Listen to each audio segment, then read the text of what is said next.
Yes, you're welcome back to the Light TV show, and we're still talking about improving neighborhood security in Nigeria. Coming to you now, Rotarian Kanayo, can you jump on that issue as well, on cultism and what has been done so far?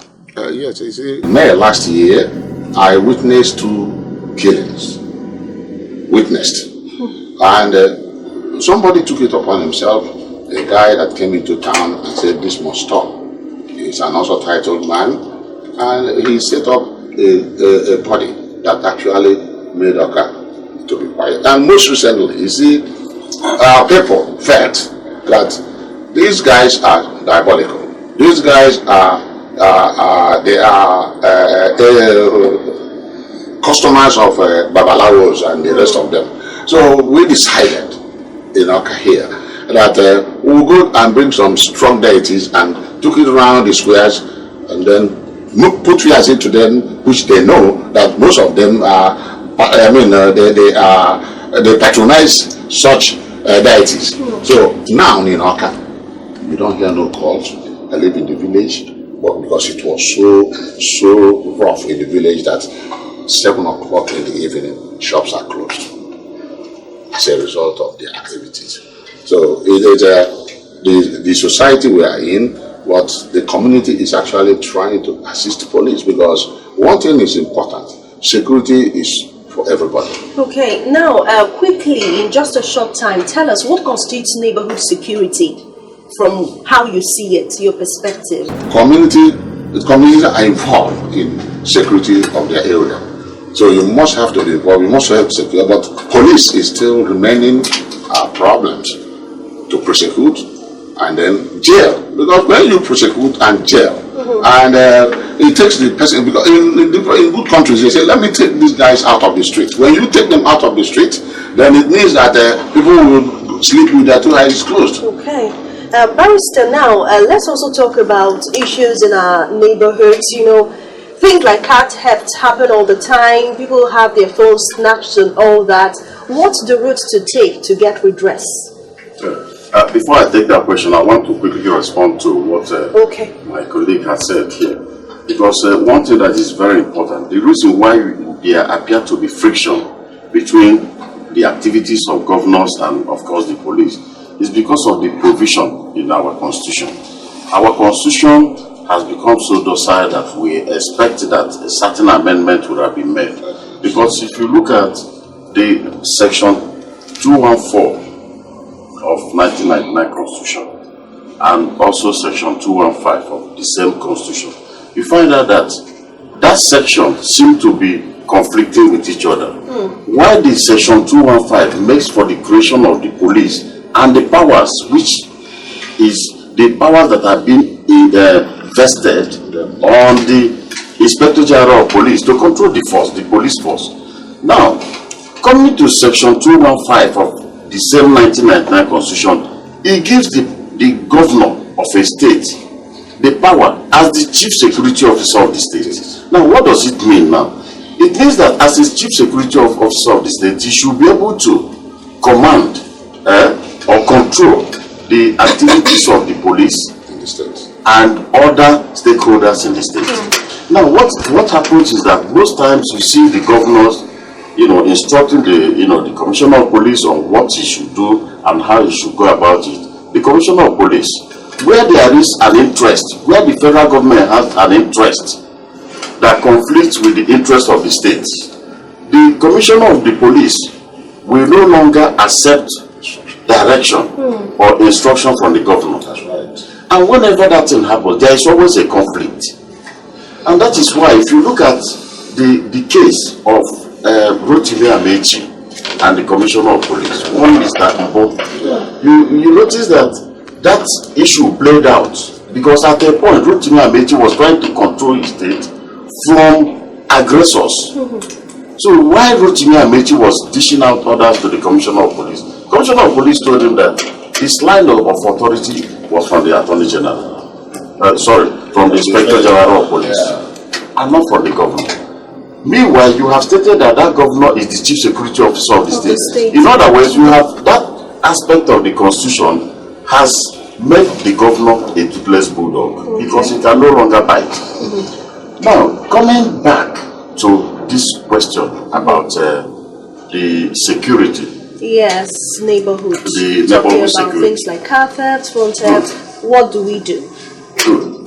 Just like my colleague had mentioned, the state tries as much as possible to have an inbuilt mechanism of checkmating crime in the state. But we find out that car theft is something that happens almost on a daily basis. Now, what do you do? As a citizen, as a person, where there is a car theft, the first thing for you to do is to report the matter to the police. Do not begin to open the car to check whatever has been stolen. Once you notice that there is a theft on that car, maybe somebody has broken into the car itself, you don't have to touch the car. Go to the police. The reason why we are making this advice is because sometimes police will conduct what is called forensic evidence. You understand? When they carry out this type of assessment, if they see your fingerprint, they might even allege you are the criminal. Okay. You understand? Who have stolen the listing. Okay. So it's always very important that once you notice that there is a theft within your environment, even when especially the car is stolen completely. Well, no. If a car is stolen completely, the best thing for you to do is to report the matter to the police. Even though we recognize that we have vigilantes, the thing is that vigilantes, as far as the law is concerned, should be the first suspect. Because if I have bequeathed a responsibility towards you to protect my life and my property, and my property is missing, you will be the first suspect. After which you now send the matter to the police. Because as a vigilante, especially in an environment that is well secure, I do not see any reason why the car should just disappear. Okay. You must have taken a particular route to get out of the environment. Okay. Or except if the environment is not well secure. All right, let's take a question. We're just taking one for want of time from Chukwuemeka. Please, in just 1 minute. Okay, thank you. In order to improve the productivity of the Nigerian police, is it not possible for the Nigerian legal system to sue the police in the case where a criminal has been released without due process? For example, now maybe he has big godfathers that come to bail him out without due investigation, and me that is the victim, it's not possible for me to get a lawyer to sue the Nigerian police.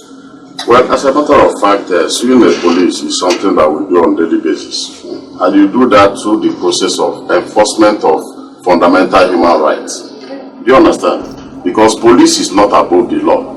Police is just meant to make sure that citizens are protected, properties are protected and all that. But where their activities, are interpreted to mean that they are not doing that which they ought to do, then once you are able to identify the particular police that has assisted in the release of that person, you can bring an action not against the particular person, because when you are suing police, you are suing the entire police. Yeah. That is why you will now you sue both the Inspector General of Police, the Commissioner of Police, and of course the DPO of the police. So it's not just that person, because there is what is called vicarious liability, where a person who is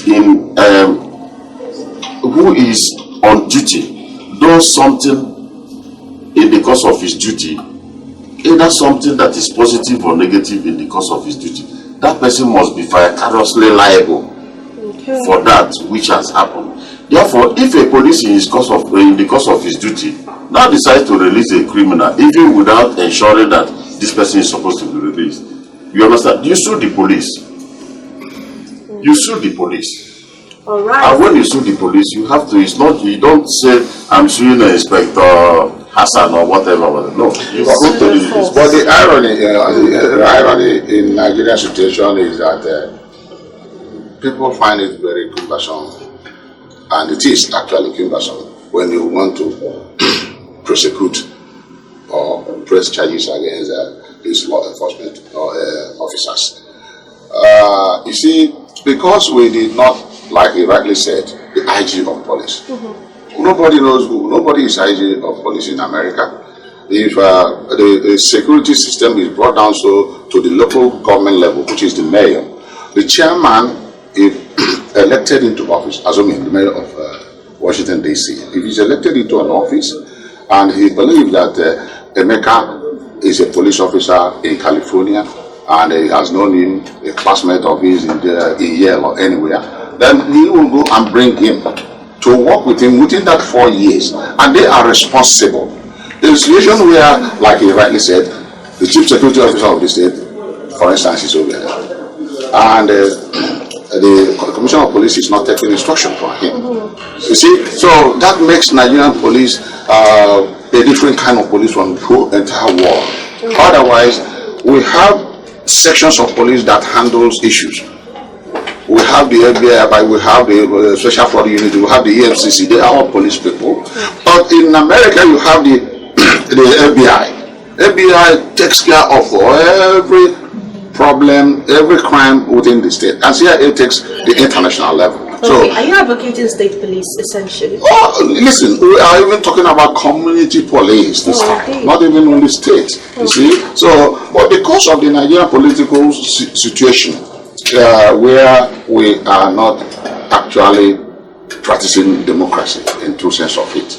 Otherwise, I don't see reason for the state governor not to control the security of the state where he is in charge. You have to leave it at that. Thank you so much, Rotarian Kanayo Obidigbo, Rotary President, District 9142, for coming on the Light TV show. I think he deserves a big applause.